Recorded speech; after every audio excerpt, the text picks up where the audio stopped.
প্রশস্ত এবং বড় এরিয়া নিয়ে মসজিদ করতে হবে, ছোট জায়গা নিয়ে না। একটা মসজিদ করতে হবে কমসে কম 50 বিঘা জায়গার উপর। কয় বিঘা? ওই যে ডরাই গেছে আমি। 50 বিঘা একটা জায়গা হইলো। এরকম জায়গা দেওয়ার মানুষ অনেক আছে।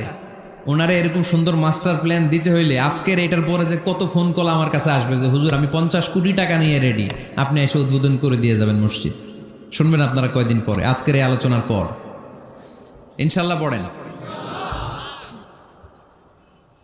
অনেক বড় প্রশস্ত এরিয়া নিয়ে আপনার মসজিদ করতে হবে। ঢাকার মসজিদগুলো দেখছেন চিপা গলি, এটা যে মসজিদ বোঝাই যায় না। আরে মসজিদের শান শৌকত আর ইমেজ দেখে বিধর্মী ভাইয়েরা মুসলমান হওয়ার জন্য পাগল হয়ে যাবে, মসজিদে ঢুকার জন্য পাগল হয়ে যাবে। কি সুন্দর মসজিদ তোমাদের, কত চমৎকার, ফ্যান্টাস্টিক, মার্ভেলাস মসজিদ তোমাদের। দেখতে যাব আমরা, দেখতে যা